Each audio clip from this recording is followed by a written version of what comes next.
This is the Mobile Tech Podcast, brought to you by worldpodcasts.com. Now here's your host, Tech Girl, Miriam Joie. Brought to you by Audible. Stay tuned for a special offer at the end of the show. Hi, and welcome to the Mobile Tech Podcast. I'm your host, Miriam Joie, and today is July 1st, 2022. Happy Canada Day. And I have Deanna here of John Deere. What's your title there? What do you do? Yeah, good morning. I'm the Vice President of Production and Precision Ag Production System. So Precision Agriculture. Yes, we lead the product strategy for farmers all over the world. Exciting. And we're here to talk about tech. So before we run off, there's a lot of technology that John Deere is actually using that applies to our everyday life, whether it's our smartphone life, or even things like, automotive, like autonomy in cars and stuff. There's a lot of parallels. So that's kind of why I wanted to have you on, because I've gone down to your farm in Gilroy in California, and I've witnessed the autonomous tractor plow the fields.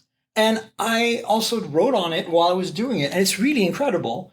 And then, you have integration with the smartphone, with Apple Watch and other, devices. And, on this trip here, I'm in Moline in Illinois, and we got to see the synchronization, how you can have multiple machines run in sync with one operator in one cab. And it seemed trivial, right, at first. But as an engineer, I was like, I think there's way more to this. Like, you got to use GPS, and you've got to use Wi-Fi to connect the two. And it has to be robust because you're dealing with really expensive machinery that's really heavy. And then you have keeping that perfect distance. When you get to the end of the field and you're rotating them, they need to, have the same radius. It's complicated. And so as a nerd, I was like, oh, this is cool, right? And then the other thing I think that got me excited too is kind of something you introduced before, autonomy, which is like just the ability for the machines to do a clean auto turn at the end, like reposition themselves. We're talking down to inches, right, on these fields. So I want to talk to you about all this really quickly. Can you tell us how John Deere got into all this, right? Yeah, well, I think it's important to note that agriculture is a high-tech industry. And right. What you just described and witnessed demonstrates that completely. And at John Deere, we've been a technology company for a long time. We've been on this journey from a precision agriculture standpoint for 25 years. Okay. A lot of the technology you talked about is only possible because of that 25 years of our technology journey.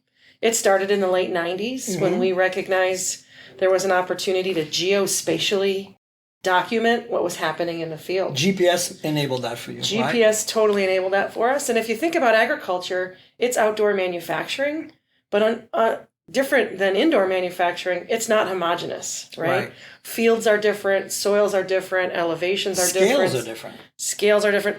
Weather, we all can deal with that. Weather is different. You can't put a roof over it. There is no roof over our fields. And so all of that leads to the need to really manage that variability. Because if you don't manage it, you won't get the most out of the fields. And so we started with GPS technology, which allowed us to document geospatially down to a meter by meter kind of level. Is it true that you're keeping track of every single seed? We're talking millions of seeds in a field for a farmer? We are talking about millions and millions of seeds. Yes, yes. And we do that because, you plant the seeds in the spring and you need to come back throughout the year and care for that crop. So you're driving through these fields. And if we don't exactly know where the seeds are placed, we risk running over the plant and damaging it. And then it doesn't create the food we all need to eat. And so, yes, we're documenting literally where every seed is placed so that we can help the farmer in every subsequent pass they make through the field. I was talking to your colleague Aaron yesterday during dinner, and we were talking about the data science behind this. Like, I kind of intuitively knew you had something pretty big back there in the cloud, and he was just kind of blowing my mind with the kind of data the farmers have access to. And I think that a lot of that kind of started with GPS. And then, of course, as cellular technology evolved, now you were able to hook up the machines to the cloud or to each other. But more importantly, I think for this, the cellular stuff is what allows you to notify, the farmer that there is a cow in the middle of the field and the autonomous tractor stopped, right? But I think Wi-Fi communication is another thing. I also heard that you have Bluetooth on some of the implements. I think the seeding machine we saw yesterday at the farm had a little Bluetooth antenna. I was like, what's that? Because it didn't look like the kind of antenna you'd use for Wi-Fi. And one of your dealers was there, said, oh, that's so we can kind of like get close to the machine, and instead of plugging a serial port like we used to kind of like adjust some settings, we just do it from the phone. Yeah. And I was like, I mean, it's not so surprising. We do this all the time with some Bluetooth light bulbs in our homes. But to see this at that level was unexpected. I really thought Bluetooth wouldn't be robust enough, but it's a special use case. You're right next to the machine. You don't want to plug a cable in. Done, right? Yeah, and you're right. Cellular and connectivity, Wi-Fi, Bluetooth, they're all important elements of our ability to give the farmers what they need to be productive and precise. And, you talked about the importance of all the data they collect. It used to be, before 2011, that farmers had binders. You could go into any farm office and see binders and binders, all with the year written on the spine. And that was the maps from every one of their fields. This is what I applied. This is what I harvested. Right. And they had to like physically look at them. And in 2011, we started the John Deere Operations Center, which is our cloud-based platform that helps farmers manage it. And we started creating pervasive connectivity on our machines, allowing those files that farmers used to have to walk to their machine with a USB stick and back. Oh, wow. Now they just fly through cyberspace and end up almost instantaneously in the John Deere So Operations that was the Center. first step. You had GPS and you added USB so that at least you could Get it off. get it off and get it on, or Yes. tell the machine Correct. where to go. And print it. And we had print a, we it. had a All desktop right. software solution for Amazing. since 1998. And then after that, you just went into the cloud, and then that changed everything. It was a huge opportunity to make data work for farmers even more, because then we can start to draw insights and give them visualizations, but also information like, here's what maybe you ought to think about next. And that Bluetooth connectivity on the planter, the machine that plants the seeds, but at the beginning of every year, putting those seeds in the ground equally spaced from one another. So like, I mean, I've seen that, I saw the VR presentation you did at CS a couple of years ago, where you're like basically underground, kind of seeing the machine go over your head in VR, and the speed at which it was putting the seeds in and the precision.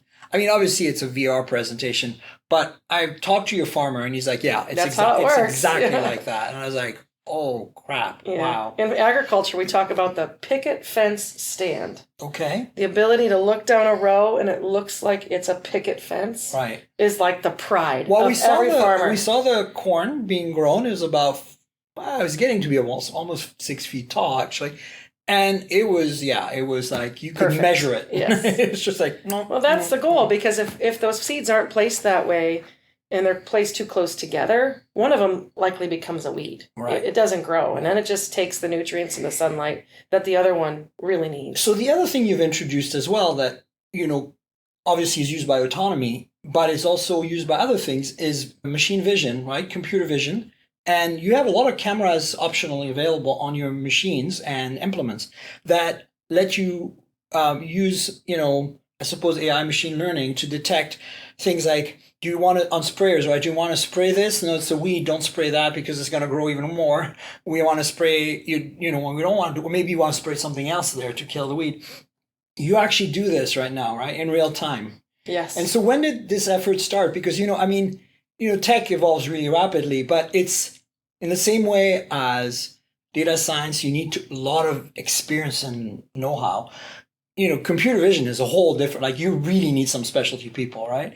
So I'm kind of wondering, when did you guys start seeing, this is something we should get into, and then, hire the right people to get there? Because that's pretty new, right? Yeah, well, I would actually tell you that we've been leveraging camera technology for well over a decade to help our machines. Yeah. So we've used it in the past to help steer the machine. Mm-hmm. So in standing crop, sometimes farmers, because before we didn't document where every seed was placed, they were nervous about using our self-driving auto track system in standing crop. And so we put cameras on the wheels of a sprayer or a tractor, and it allowed the cameras to say, here's where you should drive. And we've been doing that for 8 or so years. And that's just showing them a real-time feed of what's going on, it's right? giving the feed to the tractor and let the tractor... okay, so that was actually... Yes. You was using computer vision, actually. Yeah. It was using computer vision to steer the tractor. We also, in 2017, put cameras in the inside of a combine. So a combine's the thing that harvests grain. Right. We put cameras on the inside where the farmer couldn't see.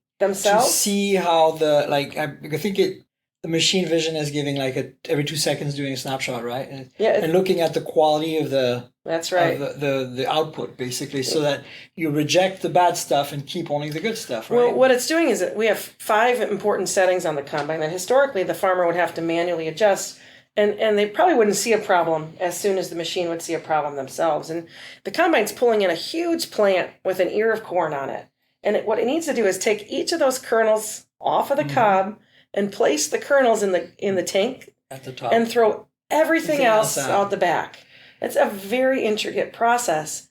And as you're doing it, sometimes you can get a lot of material other than grain, like pieces of cob or leaves.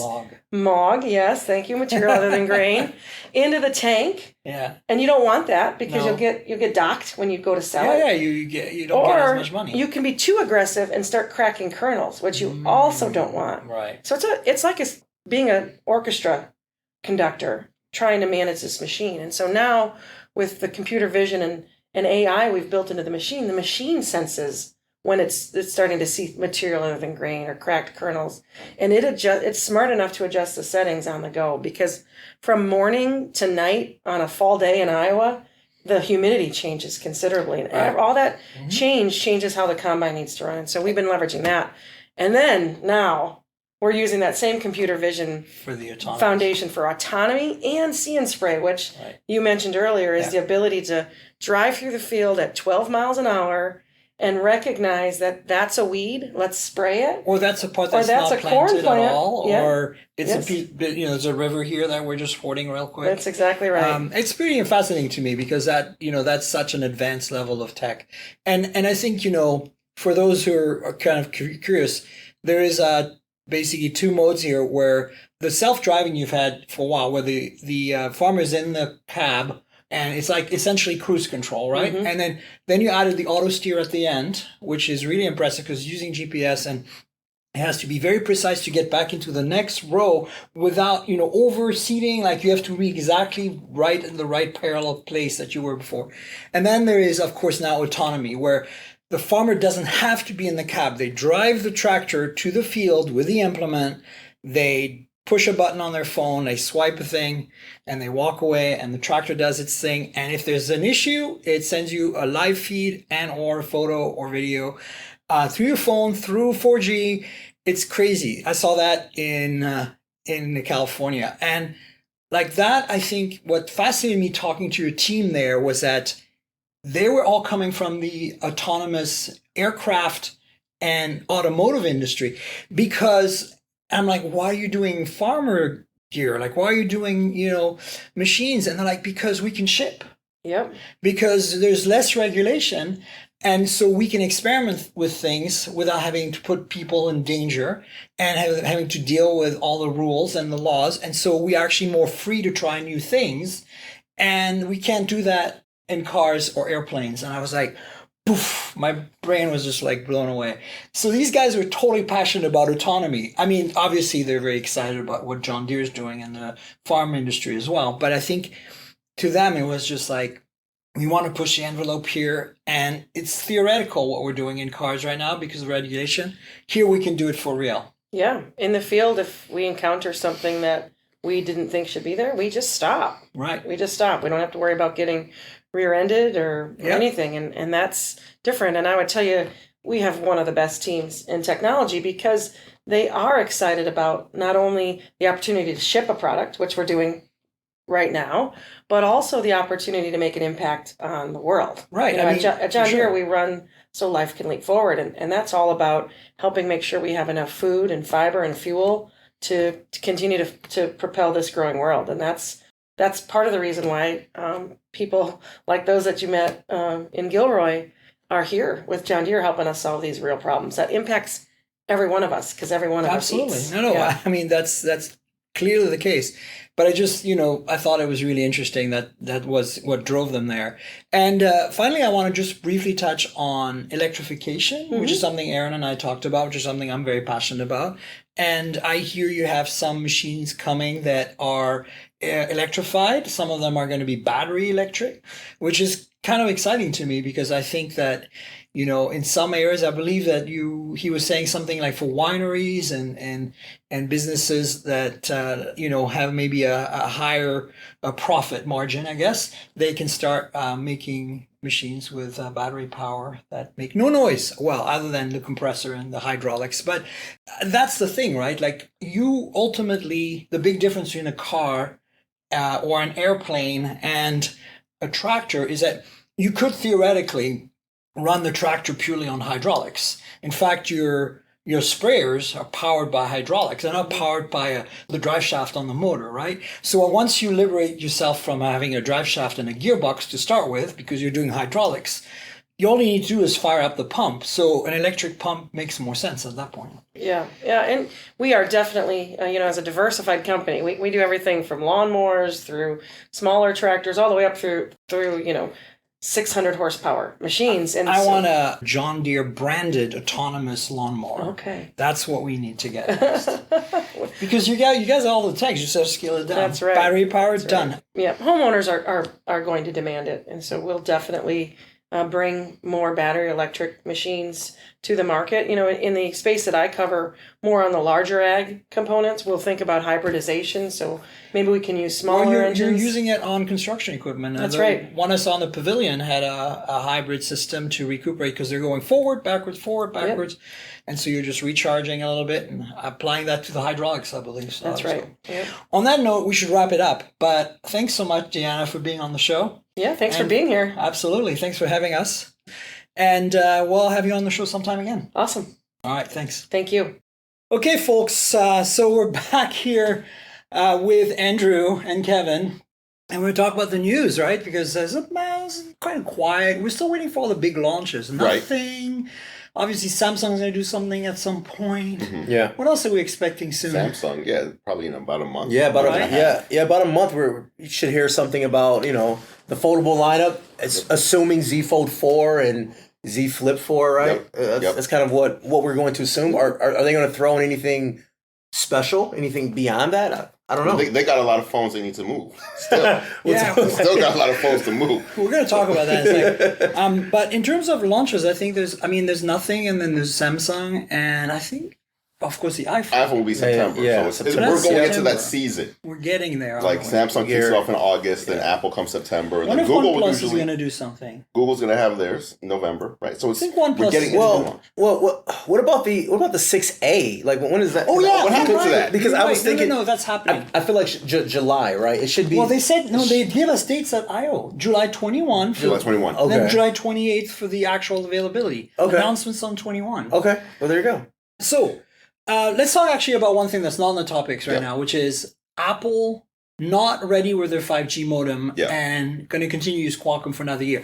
In case you're missing, you're not sure what I'm talking about, they were going to create their own modem from scratch. Yes. They bought Intel's modem business, which was already working on a modem. Right. Obviously, that wasn't going too well, which is why they decided to stop, and Apple just bought the leftovers. They've been working on this for a couple of years. But it's interesting because, Intel was the king in PC chips, right? Yeah. And Apple says, we're going to do our own chip. And everybody's like, there's no way Apple's going to be able to compete with AMD and Intel on chips. It's going to take them years to get there.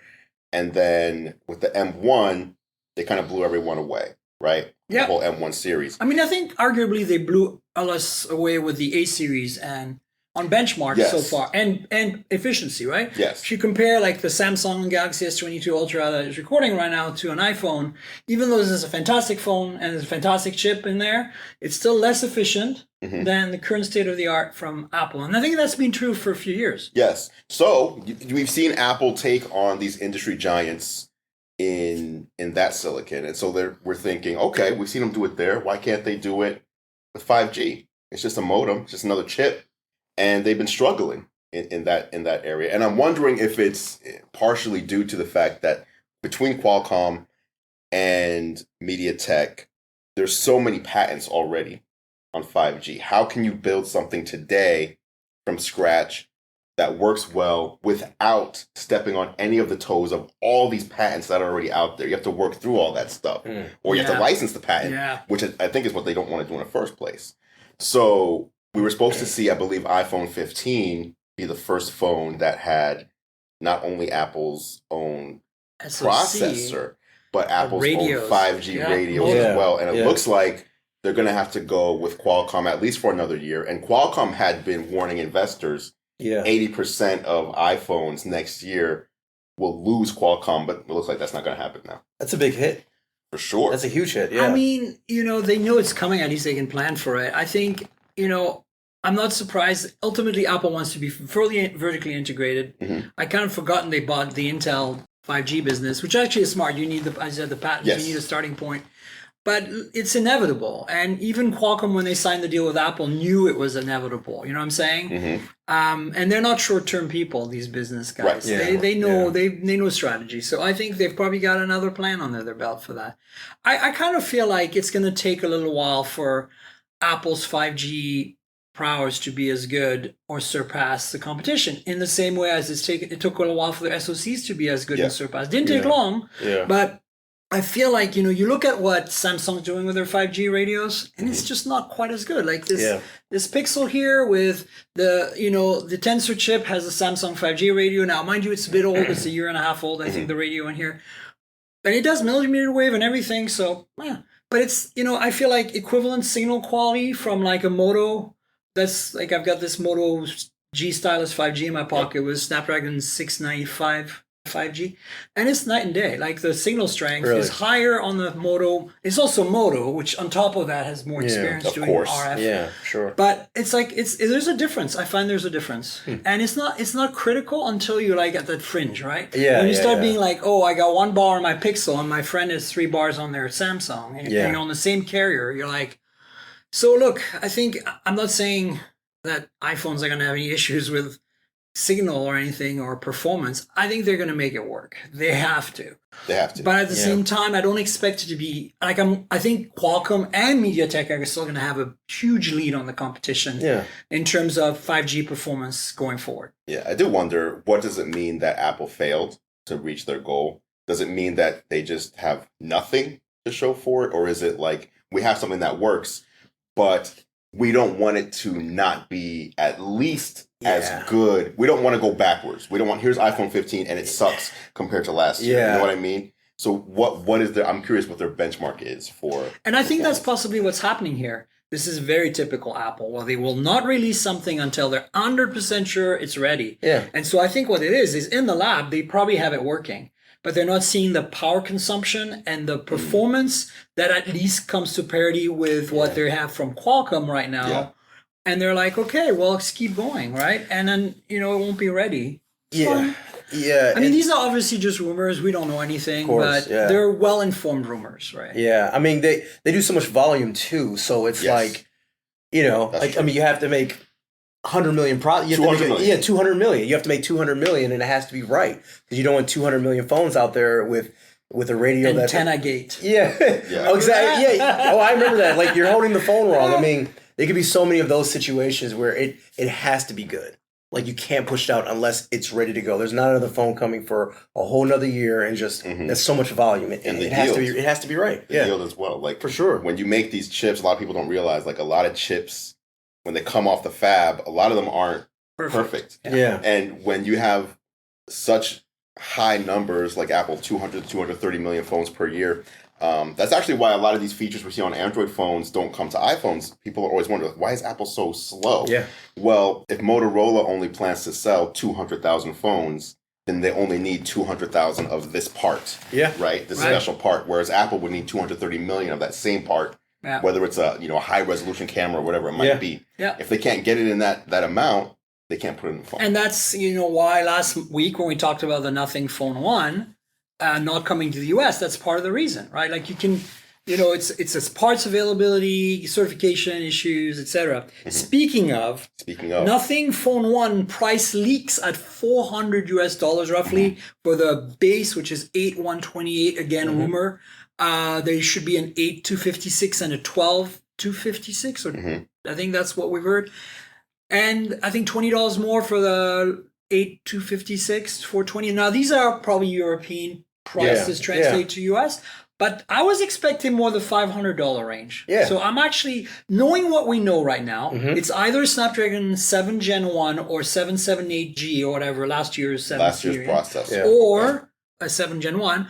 And then it's got an OLED display, probably high refresh. It's got a metal glass construction. It's got wireless charging, and it's very strongly rumored that it has OIS on the main camera. Those are not cheap things when you add them up. Yeah. So I was expecting 500-600. Looking at the Nord, original Nord and Nord 2, which are in that kind of category, have all those features except for wireless charging. So I'm impressed. Like, if they can pull that off, I mean, who cares about the LEDs? That's cool. I'm totally on board. For sure. But I've been looking at Carl. I always look up to Carl as the guy who's going to bring us that sweet spot, mid-range-ish pseudo flagship phone. And when you think about it, people are going to be like, oh, wait a minute, OnePlus One was a flagship. Not quite. At the time, it was using parts that were already old and fallen off the cliff in terms of price to reach that price point. It was very clever. And in the same way as we're seeing Poco with the flagship, the F4 this year, using a Snapdragon 870 for the second year in a row on the flagship. Because it's still such a good chip. And so I feel like going 7 Gen 1 or 778G, honestly, you're going to get a really great experience. So I think this is amazing, actually. 100, wow. Yeah, I mean, I don't think phone manufacturers need to go with the latest chip year over year, especially if that chip is fine. You know, a lot of these chips are so well, and the OS is so optimized, and you have a lot of RAM in the phone. I mean, typically, I don't find even if I'm using last year's phone, I don't find myself saying this phone is so much slower. I can't do certain tasks and things like that. I mean, all these phones are so capable for most people's needs. So, I mean, you don't have to pay for the more expensive chip, in my opinion. I think going last year is completely fine. That's true. I mean, the 7 series is, I feel, especially with the 765G, which ended up in pretty much everything, even ended up in the Pixel 5a last year. Again, last year's chip used in. And these chips are like this. I always say this, the unsung hero of Qualcomm's, part spin, because they are almost as good as the 8 series, and they're way more affordable. And they give you, they still give you really good gaming performance as well. So if you're a gamer, you're going to benefit. I don't know. I think that have you seen how few phones we saw last year with 778G? Very few. We still had way more 765s. So the adoption on the 7 series has slowed down, and the 7 Gen 1, as far as I know right now, there's not a single phone out yet with it. And so we thought that the Xiaomi 12 Lite was going to have it. But the rumors are that it doesn't have a 7 Gen 1. And Xiaomi is always the launch partner for a lot of Qualcomm stuff. So the question is, why is that? Is that because the performance is just so incremental and the price still higher that it doesn't make sense and you go to last year's chip? Like, it's weird. I kind of feel like, in a way, Qualcomm's lost the plot on that 7 series because it was such a good series. Another example. The Redmi Note series is like the bread and butter Redmi phone, right? It's like it essentially has almost flagship specs, but with slightly detuned everything. So, like, if you compare the Redmi Note 10 last year had a Snapdragon 732G, which was a 4G chip. So you lost 5G, but in terms of performance, you're getting a 7 series and a G chip, so gaming optimized. This year they went to 695 on that. On the 11, on the Note 11, on the high end. And then they have another version of MediaTek 900 series. But I'm like, why? Like, why are you not going with a 7 series 5G, even a 750G, which is entry level? And so something's up there. For sure. There has to be a premium on the 8, though. Like, I think that's why. I mean, the latest and greatest. The 8 is definitely more expensive. But you know what's getting to the point where I bet you the 870 is cheaper than the 7 Gen 1. Possibly. And then, I bet you. Because think about it, it's an 865 plus. That's 3 years old. That is that's crazy to think about. Time is flying. So I'm thinking that's also why we're not seeing success with the 7 series, because the 870 exists and all the Chinese makers are like, we want a phone that is also kind of like an affordable gaming phone or whatever. Like even the Black Shark, this year's Black Shark has a 870 in the base model. And it makes sense, right? Like, for sure. For gamers that are going to see 7 Gen 1, they're going to go, no. They're going to see 8 series, they're going to go, yes. Even though it's probably the 7 Gen 1 is probably almost as good or slightly better. Yeah. But price is probably huge. Yeah. I'm not tapped in on the hardcore mobile gamers and what they're Neither doing. am I. Is there really mobile gamers that look at the Yeah, I mean, specific so chip? you have to understand, right? Yeah. Like we are here in North America, Yeah. where a lot of us are still PC and console based Correct. in Yeah. gaming, right? But in markets like India and China, everyone plays on their phones. Their phone is their computer, Yeah. right? So a lot of them have two phones. One is a gaming phone, and one is like another phone, Interesting. right? Like in the same way as we have, like I use the S22 for a lot of my video and photos. And I use, my everyday, if I want to hit the auto button on photography and you'll get good results, I got my Pixel. I got an iPhone for video for my, in studio video work, because I've just gave up on using real cameras. That was part of me going mobile and not being, trust me, I'm a camera nerd. I love a good camera. Yeah, for sure. I admire the gear you guys use all the time. All the Alphas and the Fujis and everything you guys have. But I've made the decision a while back that I want to shoot on phones, because that really validates that phone photography is a thing. I agree. 100. It works. Kind of a sidebar. My wife has a Pixel 5, and when we take pictures of our son, people comment on her photos more than my photos. And I'm using like a Sony Alpha S3, and she's using her cell phone, and people like her photos better than mine. I was looking at Anshal's pictures from his wedding on Facebook the other day. I mean, he put a link to the photo stock. And, beautiful pictures, beautiful wedding. Congratulations, Anshal. But here's the thing. A lot of photos were shot with either Nikon or Canon. Yeah. Like a really high end. Yeah. And they look incredible. But dynamic range is effed, because we're all used to HDR. Yeah, and so here's a shot, right, of the audience watching the wedding, and the sun is in the background, and it's like gradient, white. Yeah, for sure. And I'm thinking to myself now, a good photographer would have bracketed and done HDR in Lightroom. Yeah, shot But raw. they don't have time for that. It's a wedding. They're shooting there. It's off the hip, like you're going, right? And I'm thinking to myself, I would have used a phone for that shot. I'm sorry. It would have come out just as good. Yeah. Like, it wasn't like there was a lot of depth of field involved in that shot. Yeah. And I'm thinking, like, wow, like even pro photographers are failing essentially at taking the shots that I, as a consumer, expect now. Yeah. That's true. That makes it tough. Yeah. It's all about the processing too. Like if you just had a Pixel or iPhone and you just took a photo from the sensor and just took that raw photo, it would look terrible. It's all the processing, the AI that's happening in the background. So the other cameras, these more expensive cameras, don't do that stuff. They don't have. But you see, it's algorithms crazy built to me that you can't buy a super high-end Canon or Nikon, drill down the menus and turn on HDR. Yeah. Like that to me is unreal. Like I understand that the traditional photographers are against that. Yeah. But they shouldn't Why be. are they? Exactly. They shouldn't be. It is should be an proven. We've option. had this technology now, multi-frame, for a decade, and it's been proven. Why can't you have it? Turn it off by default or whatever. Yeah. But have it in there. Turn it off. Sony does it on some of its cameras now.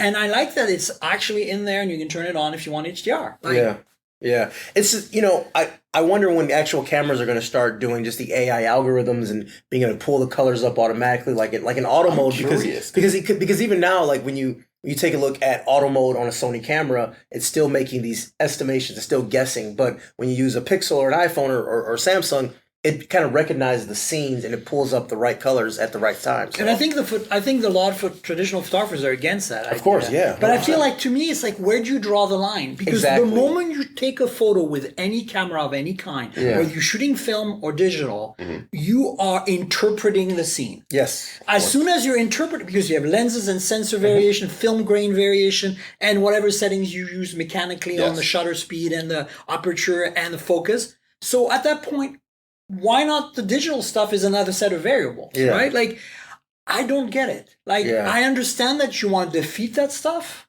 That's the whole point of having all the controls. Yeah. You can turn it off. Yeah. But why not benefit from it? Segmentation. Like, this is a dog, and there's the ocean behind the dog. Exactly. And then there's the sky, and there's a tree there. And, you know what I love is ProRAW. I love that Samsung has something equivalent, that it's starting to happen, that because a lot of them in the past, you were losing all that. Like you were losing RAW if you were doing all this processing. But now you can get RAW with all the benefits of the processing. Yeah, Right. So, I agree. I wonder if it's priced because these phones have the chip in there, where the cameras don't have that an A15 or whatever it Yeah. is. And But that tells me something. Yeah. It tells me that those cameras should have that. Should have something. it should like have that. Right. And another thing, a lot of these cameras, their algorithms are always updating too. Pixel specifically tells you when it's updating, because a lot of times you go to the Pixel camera, it'll say please wait updating. Like you have like an update going in the background, and I'm sure it's pulling in more information and computational data from people taking pictures and things like that could make better images. I mean, there's certainly more data to process on like a large, like full-size sensor, right? Yeah, But I'm just saying, what if they keep the stuff they have today in there to do all that stuff, but and add an H chip or add a Qualcomm chip to do all this stuff, but again, in parallel in the background. I agree. Like you set that setting on, and then you keep shooting, and then at the end you look at all your result photos, and you have the raw, the original, that. Yeah, and then you have the raw, full raw. That's what I'm saying. Because I love that. Because right now you can do raw and raw plus JPEG. What if raw plus AI JPEG or something like that? Exactly. Yeah. Okay. But the phone companies would tell you, we've already made that. Here it is. Here it is, right? Yeah, Yeah. and that's and you why have if it. you look at metadata on Google Photos or again Flickr for those using it or anything, iPhone is still the number one camera. Yeah. I agree. And Samsung the number two camera, right? So since we were talking about the price of the Nothing Phone 1, another phone that has been a bit of a darling of mine this year is the OnePlus Nord N20 5G, an incredible phone for this market for the price point. Only available on T-Mobile for $282 and now available unlocked for $299 directly from OnePlus and Best Buy and Amazon. And the caveat again, and this is a discussion I want to have with you guys. $17 more. Yeah, just for unlocked. $17 more. Yeah. So great phone, except it wasn't unlocked, and now it is. But, and this is a discussion I want to have with you, what is it with OnePlus? Every single phone since they've had 5G, since the 8 basically, has not supported AT&T 5G and not supported Verizon properly. And what I mean by that is you will possibly get Verizon signal if you put a SIM in there, but some stuff might not work, and definitely 5G will not work. And I'm asking myself, and some phones are certified for Verizon 5G, like the 10 and the 9 series. But what is it that OnePlus, is it a cost? They don't want to certify and pay for certification? It has to be a cost. Because to me, it seems like they're missing out on a huge opportunity here. Well, yeah. Right? Like Samsung makes every single unlocked phone certified on all US networks. Right. Yeah, it has to be a But cost. think about that. You're talking about how much money does Samsung have? Yeah. Right? It's Samsung. BBK Group now. It's Oppo. Yeah. Like, That's come true. on. That's true. That's true. And OnePlus does weird things because the T-Mobile version of the OnePlus 8, I believe, did not support IP68 officially, but the unlocked version Right, did. and so, they still do that with the 10. yeah. So I think that's a thing that they're paying for. I think they have to pay for they pay for certification. certification, of course. And so But I you know it's the same hardware, right? Like it's the same hardware. So you know but- that it's water resistant. Yeah, to but buy it's the just I think it's just those weird things that they just won't pay for that. Maybe the BBK Group is just saying, for this line, here's the max payment that We're buying pays. OnePlus here, though. Well, that's my point. But it's a chicken and egg. Half of the AT&T folks can buy OnePlus. See my point? So I think what I'm saying is that, okay, carrier deals, right? Like maybe you can't get AT&T right now, but still certify for AT&T. That way you're growing the brand of supporters in this market, which is in the next round when maybe you convince OnePlus to get the OnePlus 11 on the shelves, then you know what I'm saying? Like it seems so short-sighted to me. It's like they're partially complaining that they can't get into the market and get more popular, and at the same time they're like, oh well, we're sabotaging ourselves and shooting ourselves in the foot. Not giving you a chance. You're not giving yourself a chance to get there too. And Yeah, I mean, I I understand on this phone, the cost is probably prohibitive to do it. It's a $300 phone that kicks butt. Right. Yeah. It's up there with some of the best $300 phones from Asia. Yeah. Like, that are sold in other markets. It's first time in US that we have something at that price point that's that good. Yeah, 300. So good. But I just want to see a little more. Speaking of Samsung, 50 million unsold What is up phones. with this? What do you think's going on here? You said discounts and deals and trade-ins. I Yeah. bought a Z Flip 3 Yeah. for Theo. The Flip is what got Theo interested in Android. Okay. Yeah. They're hardcore. They have an iPhone that's their main phone, and now Yeah. because they're in Canada, they have wanted a separate phone for a separate line. Okay. Yeah. And I said, "Here's the Z Flip 3," and they loved it. And so, I bought it for $180. What? Unlocked. That is insane. What? That I'll is tell you, insane. I traded in. This is a $1,000 phone, right? I traded in an S21. They're giving phones away. At I this had an point. S21. Yeah. And I had a LG V60 for AT&T locked. And the S21 was unlocked, and I traded them in. Yeah. And I got 180. You were able to trade in like multiple phones, like phones that weren't working, and really, you could just trade. You're just like able they to. They were in like, perfect condition in my case, but I'm saying you could it in if damaged. You could trade in damaged phone. You could just stack phones. You could actually. I saw someone on a forum mention that you could buy a phone off eBay for like $75, and Samsung will give you $200 for that phone. Some people have actually done that. So people are buying phones on Swappa and eBay, everything, and then trading them in to get phones for much cheaper. I got a pair of olive-colored Buds Pro or Buds 2 or whatever for free. What's happening? So I think Samsung's losing money is what's happening. Yeah. I think they went too far with their trade-ins and their deals, and now. Note, by the way, I'll put a link in the show notes, folks, but it's mostly their mid-rangers, the A series, which we all love. Yeah.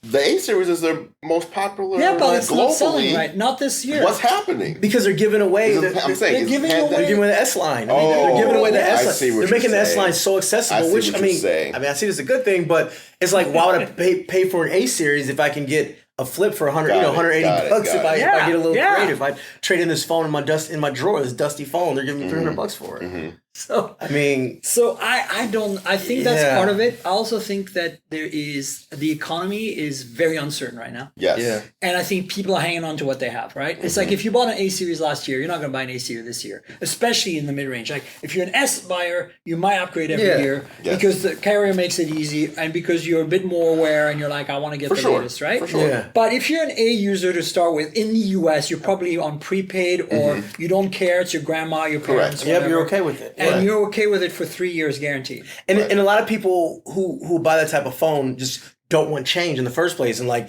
buying a new phone and they're very apprehensive. I know a lot of people hang on to their phones. I think the A series was not a thing in North America until last year. Yeah. And so they all bought A series last year. So they're not going to buy A series this year. It's just I just bought the phone. I don't buy phone. No matter how good our reviews of the A53 are, people just not buy it. That's crazy to have that much inventory though. That's a lot. That's a lot of inventory. Apple's inventory is they usually have 2 weeks. So whatever if they make something today, they expect it to be gone in 2 weeks in a customer's hand. Yeah. So to have 50 million devices, what do you do? Like, how do you store backlog? That? Right, exactly. I don't think 50 million phones can fit in this room. So imagine how big of a room 50 million would be. Right. I mean, I just don't this is more like this is happening, folks, and we don't know what the hell is going on. Because I don't know what do you say to They're that? They're going to have to include them with the S. You just buy an S, you come to the A. You get a free Galaxy Buds and an A series phone. Exactly. You get 2 for 1. I kind of like it. They're like, I don't need this phone. We don't need it either. We don't need it either. What you want me to do with it? One of us taking it. It's a good backup phone, though. Like, just keep it in your glove box. Or just make a new flip. Maybe they get the S and the A. Just put 2 A series together and call it the flip. That's it. Call the A flip. A flip. Oh my God, so good. Speaking of Chinese phones that are cool that we will never get in the US, the Xiaomi 12S series is going to be launched on July 4th.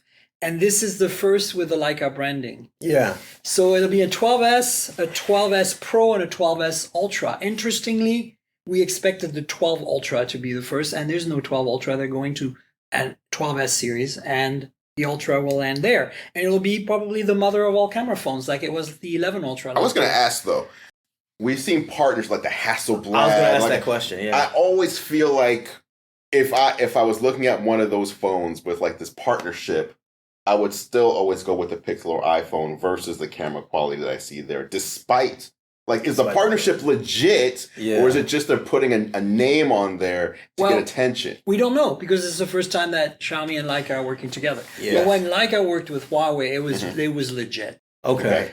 Huawei flew me to Europe to visit the Leica factory, and we grilled, literally, like they were uncomfortable. It was amazing. Fisher was on that trip. We grilled the Leica tech people and the Huawei photography tech people on like, how real is this? Like, don't freaking mess with us, right? And it was amazing because what was happening with them, at least, was all the algorithmic computational stuff was with Huawei. Yeah. And all the color science and the specking of the lenses and sensors. Yeah, that's the important Not thing. the manufacturing, but the specking was done by Leica. That's important. So they were actually specifying what Huawei should custom order from Sony Yeah. Oh, interesting. Yeah. And Sony was making the lenses and sensors. Yeah. Bespoke. There are some sensors today on the P40 series, still for like last year's, 2 years ago's flagship, that are bespoke to that phone that never existed on any other phones. That basically Sony made just for them. Okay, that's cool. You know, Yeah. Now, I'm not expecting that from Xiaomi. yeah. But what I expect from Xiaomi is what we're seeing with Vivo and Zeiss, where it's like they're specifying the lenses. Yeah. We're seeing T-Star coating, and you notice it when you shoot at night. You don't see like that Yeah. stupid green dot that you get on the iPhone Yep. because everything that? is. Well, because they don't have a coating like the it's a T-Star. lens. That's what that is? Yeah, It's a all you glass- need is it's a a glass T-Star thing. coating. Yeah, It's a special coating that they have a patent on it. Yeah, you know, with what you're saying with Zeiss and Vivo, the camera is It makes a extremely impressive. difference. It is. I mean, I did a video comparing it to a Pixel. Yeah. There is a stark difference between the two. And you know, I have to be honest with OnePlus and Hasselblad. That partnership has been nothing Yeah. but disappointing for me. Although I find that the Find X5 Pro, the Oppo version with Yeah. Hasselblad, oh yeah. But Oh, yeah. why are we not seeing the same thing with OnePlus though? Because that's on the Oppo is all flagship. keeping it to themselves. Yeah, now. and so that's- OnePlus is just Oppo now. So that's disappointing because like if they But said it's lesser Oppo. yeah, so Right, like right. like if they said we made the camera better, I say okay. And but remember, yeah, the Find X5 Pro is a €1,500 phone made of ceramic. Yeah, that thing is baller crazy. I understand. But they are see, another thing we're not talking about is sensor fusion. Like Google's doing it, Huawei was and still is on the P50 Pro, I think. Honor is doing it with the Magic 4 Pro, and Vivo's doing it. It's shooting with multiple sensors simultaneously and not just fusing multiple frames from one sensor, Yeah. but multiple frames from multiple sensors. interesting. So we're using the ultra wide to get extra light Yeah, and using only the center part of it. Yeah. That's why they have such multi-megapixel counts on those things. yeah, Because they're essentially like aligning, like they're warping images and Yeah. aligning. Like, Really? it's okay, crazy. interesting. And it pays off. That is also why on the P40 Pro series, for example, there's an 8 megapixel, the Pro Plus has an 8 megapixel 3x and an 8 megapixel 10x lens, just like the S22 and 21 yeah, Ultras. okay, But you're going to get 8 megapixel crappy little sensor. What does that do? They use sensor fusion. They use that massive 50 megapixel main sensor yeah, for light, and they enhance they take the center part of the zoom and enhance from there yeah. the quality of that 8 megapixel. And guess what the native raw output of that photo is? What is it? 12. 12. How do you Yeah. get a 12 megapixel out of an Despite 8? 8 megapixels. Yeah.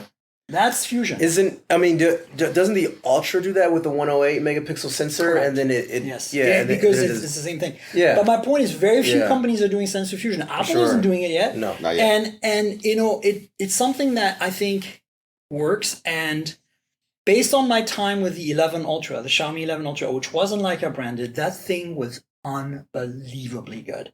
So if they add Leica to that, just even as a logo, I'm perfectly happy with the result. okay, Okay? Okay. But hopefully All right. there's a bit of Leica color science in there and a bunch of other stuff. okay. But the point is, it was almost a full 1-inch sensor on that phone last year, the 11 Ultra. Yeah. Wow. Yeah. Not like Sony where they cropped it. Yeah, Like, yeah, this yeah, was the like, real deal. like legit 1-inch. And Yeah. you shot with that thing, and it was just like, oh wow! Like, and you know, there were some flaws. It wasn't perfect, course. but this is Gen 2. That's why I'm excited about Yeah, it. okay. So let's see what happens, right? Yeah. Moto Frontier, the big 200 megapixel phone that probably is going to come to China first, and we might never see here because Verizon will be like too expensive. Disappointing. And because Moto will only do things with Verizon. Yeah. But the Moto Frontier will have 125 watt charging, par for the course, I guess. Yeah. What does that mean, real world? What are we looking at as far as like time to charge? 15-minute charging. 0 to 100? Yeah. 15 minutes. It's crazy. That's, I think is it it might. safe? Like, what are we? Are we using power Well, it's delivery? funny or what are because I asked we were that question, talking yeah. about that. I feel that it is. You know why? Because they're using the battery chemistries developed for EVs. Oh. Remember, anything above 50 watt charging is two batteries in the chassis. Like, Mm-hmm. there's not just a single cell. It's two charged in parallel. Got it. Right. First of all, so you're essentially, cheating by charging two at the same time. Yes, Right. yes. Like in Teslas, it's like 1,100 cells or something. Yeah. Right? Yeah. Imagine that was just two. Then on top of that, you start using better battery chemistry that can take more juice. And honestly, yes, like I think the latest have 1,200 cycles on those, which is better than the 600 or 800 on the iPhone and the standard batteries. 1,200 cycles? Yeah. So you're not even diminishing. Yeah. So you're stressing Wow. the battery more for sure, but it's designed for it. Yeah. And it's doing it on 2 cells at the same time, or 4 cells in some cases. Because, 4 cell gives you a free doubling again. Yep, for sure. And you can minimize the amount of heat generated in the phone. You make the brick a little bigger and a little stronger. It has a lot more of the electronics that does all the managing and stuff, right? So you have less. The charger is off board, just like it is on a DC fast charger on a car, right? Because on our Teslas, the AC slow charging, the normal AC level 1, level 2, the charger is in the car. Yeah. But for DC, it's all managed by the box, right? Outside. Right? So it's the same technique there. So they use a bunch of tricks. Gotcha. I personally don't think it's going to be an issue. But, here, look at it this way. 150 watt charging, you're down to I think 9 minutes or 12 minutes or something. Yeah. 240 watt is coming. It'll be charge your entire phone in 6 minutes. Yeah, I mean, That's incredible. I think we can argue it's actually better for battery life because you don't have to plug it in overnight and let it just sit there. Right. Like you can plug it in while you're washing your face or brushing your teeth. Very soon, some phones already have the adaptive charging, like the Pixel does. Well, if you set an alarm, it'll charge slower to match your alarm time. That's nice. And OnePlus has a thing where you can turn off the fast charging, so it slows down a bit and it keeps your battery health. I want to see what we see on cars. I want to see phones that let you limit to 80% or 90%. Oh, interesting. Yeah. It's not happening yet, but I want to see it. And I think for Android power users, that would be a good one.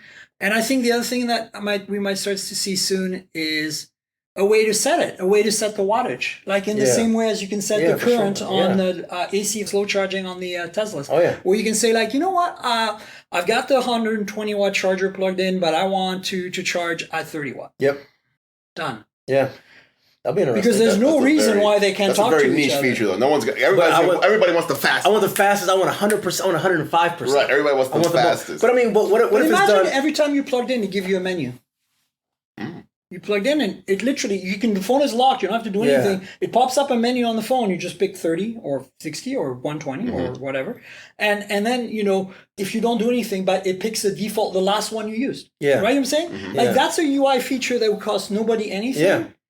I don't know. I feel like we should have that option. And I think for markets like India, where, people don't always have access to reliable power, and they might be very opportunistic about their charging, right? They're about to jump on the train to go home, but maybe the power's out at home.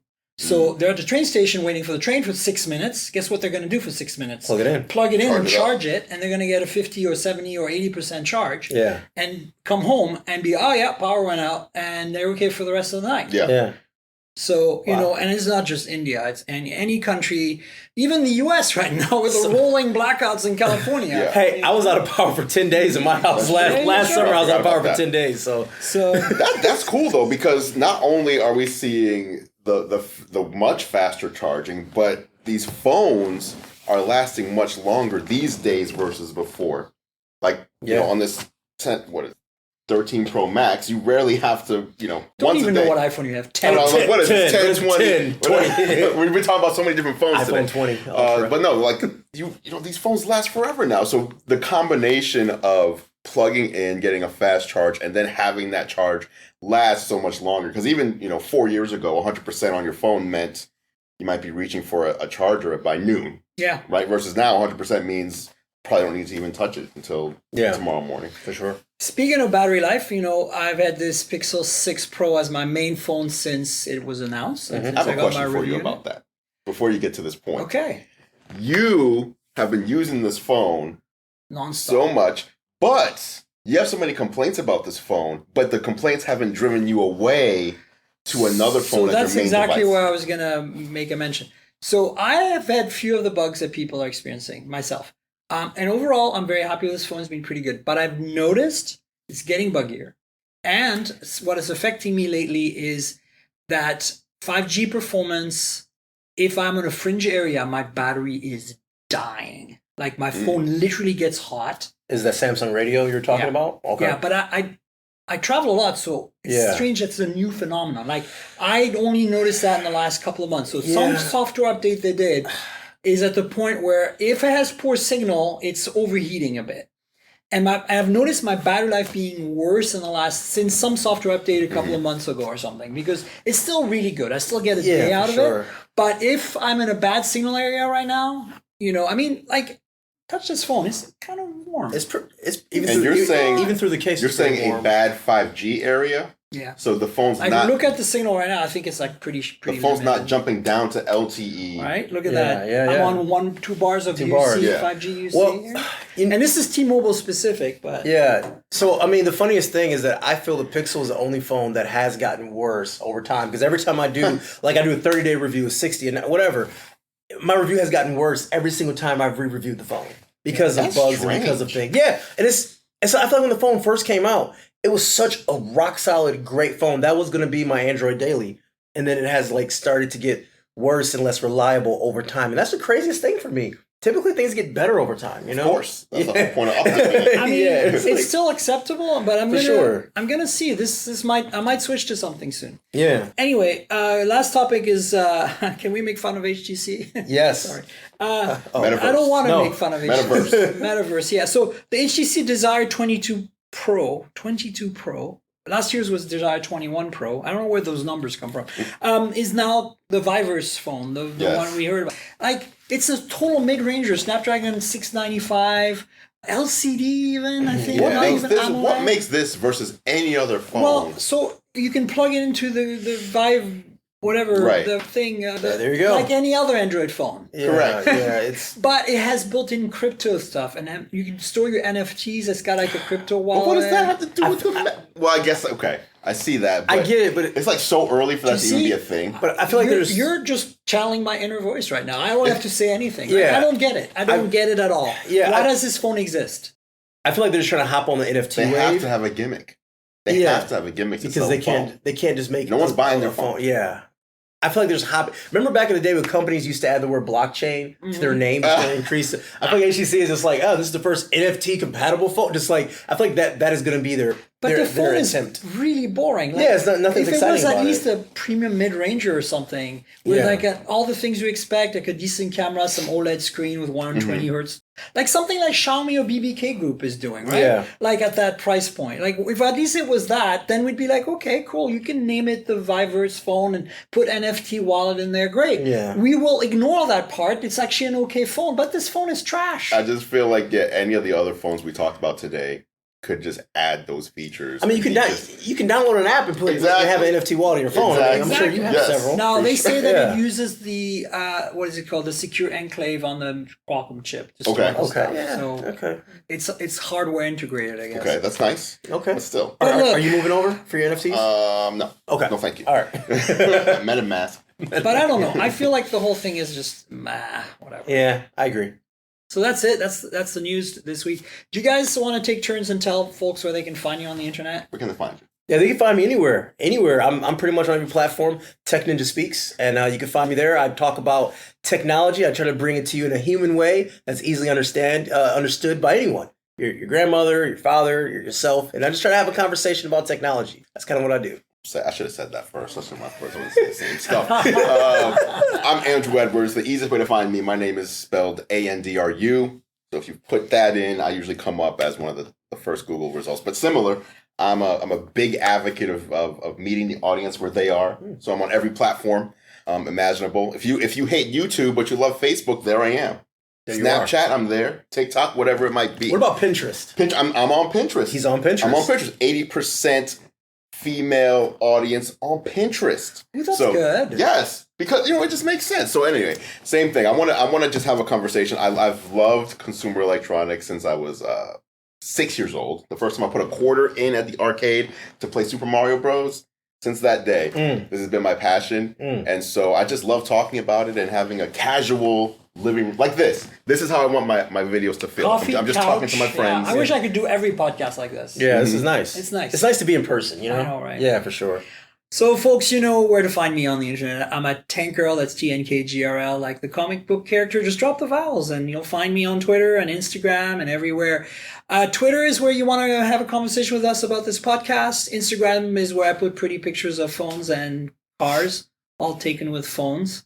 And the podcast is at mobiletechpodcast.com or on Google Podcasts, Apple Podcasts, Pocket Casts, Spotify, everywhere good podcasts can be found. So subscribe, tell your friends, and if your app lets you rate or review the podcast, please do that. That'd be great. A couple of YouTube channels of interest that are related to the podcast with some content there, like visuals that go with the show.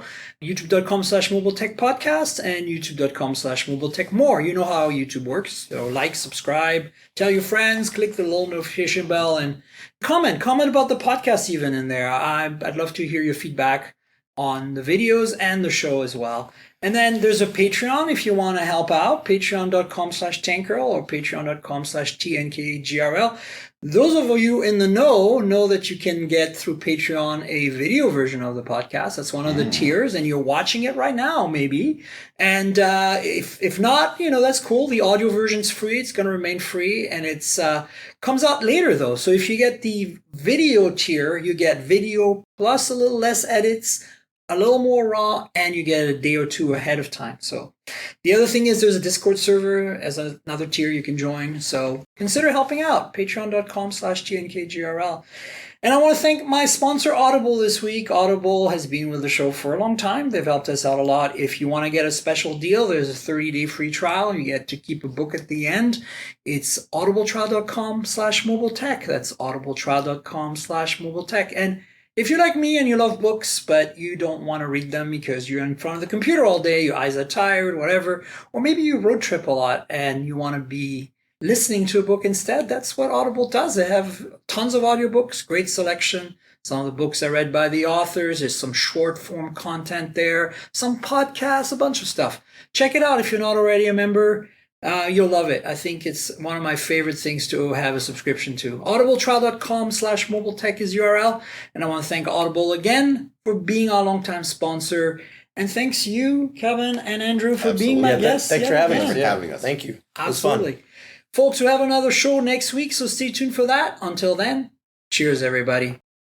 This has been the Mobile Tech Podcast with Tank Girl, proudly presented by worldpodcasts.com. You can visit us online at mobiletechpodcast.com.